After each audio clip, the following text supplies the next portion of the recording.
नमस्कार, मैं शालिनी और आप देख रहे हैं नेक्स्ट 9 न्यूज। दिल्ली में अगले साल विधानसभा चुनाव होने हैं। ऐसे में दिल्ली की सत्तासीन आम आदमी पार्टी 14 अगस्त को वरिष्ठ नेता और पूर्व उप मुख्यमंत्री मनीष सिसोदिया की पदयात्रा से चुनाव अभियान की शुरुआत 14 अगस्त बुधवार को करने वाली थी, जिसे फिलहाल टाल दिया गया है। इसकी जानकारी पीडब्ल्यूडी मंत्री सौरभ भारद्वाज ने दी। उन्होंने बताया कि पद यात्रा को 2 दिन के लिए टाल दिया गया है। स्वतंत्रता दिवस के मद्देनजर दिल्ली पुलिस ने भारद्वाज ने कहा, आप सभी को मालूम है कि मनीष सिसोदिया जी केंद्र सरकार के षड्यंत्रों के कारण से 17 महीने तक जेल में थे। सुप्रीम कोर्ट ने उन्हें जमानत दी। पार्टी की तरफ से घोषणा की गई थी कि 14 तारीख से मनीष जी दिल्ली में अलग अलग जगहों पर पदयात्रा करेंगे, लोगों से मुलाकात करेंगे।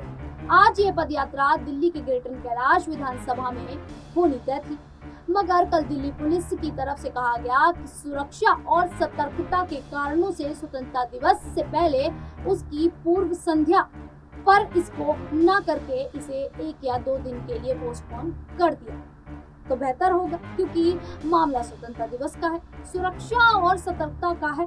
हमें लगा कि पुलिस की सलाह माननी चाहिए। मनीष जी ने कहा कि इस पदयात्रा को 16 अगस्त को शुरू करेंगे। उसी समय 5 बजे डीडीए फ्लैट्स कालकाजी इलाके में पदयात्रा की शुरुआत की जाएगी।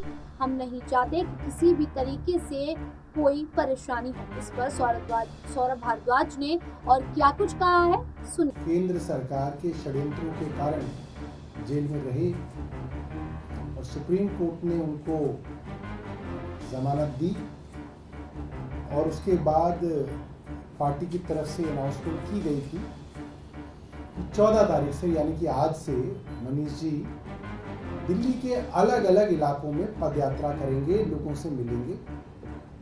आज ये पदयात्रा ग्रेटर कैलाश विधानसभा में होनी तय थी, मगर कल दिल्ली पुलिस की तरफ से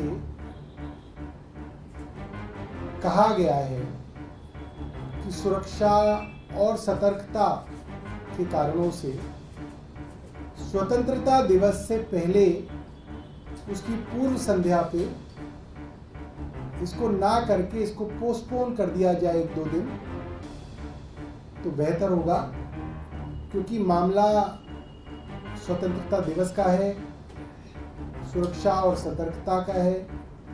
हमें लगा कि पुलिस की सलाह जेन्युइन सलाह है, तो मनीष जी ने ये कहा है कि इस पदयात्रा को 14 अगस्त को ना शुरू करके 16 अगस्त से शुरू करेंगे, यानी कि स्वतंत्रता दिवस के अगले दिन से शुक्रवार को उसी समय 5 बजे ग्रेटर कैलाश विधानसभा में डीडीए फ्लैट्स कालकाजी इलाके में पदयात्रा की शुरुआत जो है की जाएगी।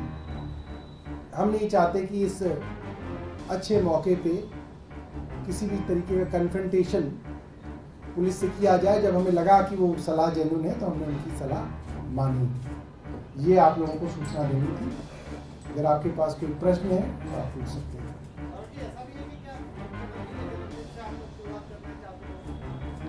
देखिए, ये हमारा जो है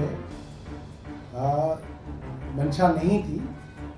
हो सकता है कि ऊपर वाले को ये मंजूर हो, ऊपर वाले का ये डिज़ाइन हो, क्योंकि दिल्ली पुलिस की सलाह हो और हम मान भी लें तो इसके अंदर तो प्रकृति का कुछ ना कुछ जो है हस्तक्षेप है। तो ये तो और भी शुभ हो गया कि मुख्यमंत्री जी के जन्मदिन से, हालांकि उनका जन्मदिन तारीख के हिसाब से 16 अगस्त है, मगर हिंदू तिथि के हिसाब से उनका जन्मदिन जो है जन्माष्टमी पे है 26 अगस्त को। तो ये भी एक अच्छा सरकार के लिए जो है और पार्टी के लिए जो अच्छा संकेत है कि उनके जन्मदिवस से मनीष जी जो है इस पदयात्रा की शुरुआत करेंगे।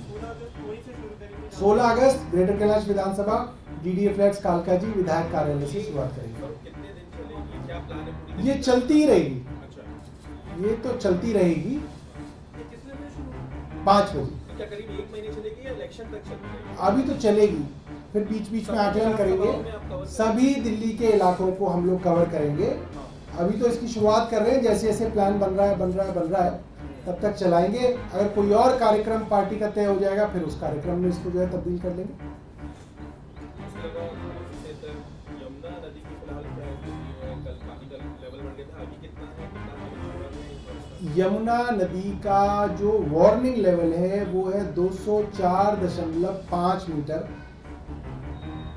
कल ये 204.35 मीटर तक पहुंचा था, तो एहतियात के तौर पे डिपार्टमेंट्स को हाई अलर्ट पे डाला गया था और मैं भी विभागों के साथ जगह का निरीक्षण करने गया था।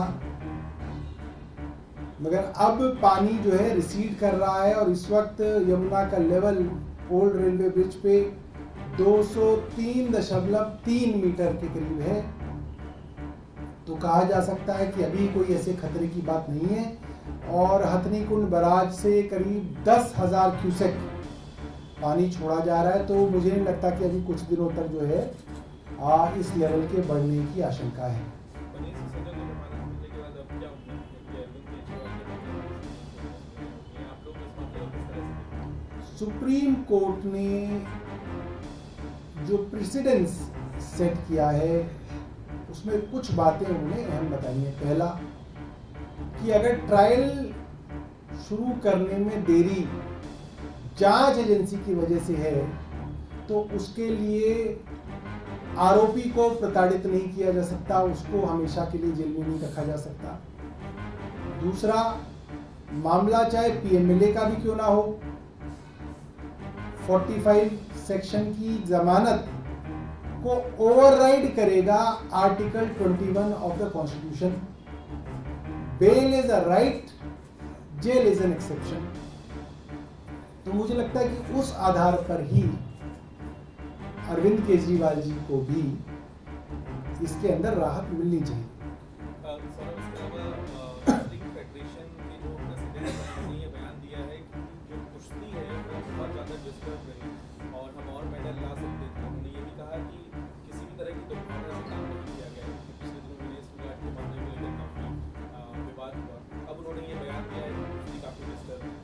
देखिए, मुझे ऐसा लगता है रेसलिंग फेडरेशन की कुश्ती रिंग में ना होके जंतर मंतर पे हो रही है और उसका अगर कोई एक आदमी जिम्मेदार है तो वो रेसलिंग फेडरेशन के पूर्व अध्यक्ष बृजभूषण शरण सिंह हैं और केंद्र सरकार का उनको संरक्षण है, जिसकी वजह से वो खिलाड़ी जिनको रिंग में प्रैक्टिस करनी चाहिए थी, जिनको अपना डिसिप्लिन से अपना पूरा रेजीम फॉलो करना चाहिए था, वो मजबूर हुए अपनी इज्जत बचाने के लिए जंतर मंतर पे बैठे, जो कि पूरी रेसलिंग फेडरेशन के अंदर काम करने वाले जो खिलाड़ी हैं, प्रैक्टिस करने वाली खिलाड़ी हैं, उनके लिए बहुत डीमोरलाइजिंग था।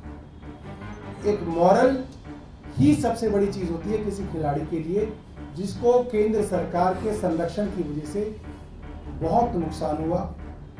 बता दें कि शुक्रवार को तिहाड़ जेल से रिहा हुए दिल्ली के पूर्व शिक्षा मंत्री सिसोदिया ने आप के वरिष्ठ नेताओं के साथ बैठक की थी। बैठक के बाद पत्रकारों से बातचीत करते हुए आपके संगठन महासचिव और राज्यसभा सदस्य पाठक ने बताया था कि सिसोदिया हरियाणा में भी आम आदमी पार्टी के लिए चुनाव प्रचार करेंगे, जहां इस साल के अंत में विधानसभा चुनाव होने हैं। पाठक ने कहा था कि सिसोदिया की पदयात्रा 14 अगस्त को शुरू होगी और यह लोगों को काम में बाधा डालने और उन्हें परेशान करने की भाजपा की प्रवृत्ति के बारे में बताएगी। विधानसभा चुनाव आप आम आदमी पार्टी को तोड़ने की भाजपा की साजिश को हराने के लिए लड़ा जाएगा। अब जिस तरीके से मनीष सिसोदिया ने आम आदमी पार्टी की पूरी कमान संभाली है कि ऐसे में आने वाले विधानसभा चुनावों में एक बार फिर से आम आदमी पार्टी की जीत होती नजर आएगी। फिलहाल इस पूरे मुद्दे पर आप लोगों की क्या राय है, हमें कमेंट करके जरूर बताइएगा। उसी प्रकार की देश दुनिया से जुड़ी खबरों के लिए देखते रहिए नेक्स्ट टाइम न्यूज।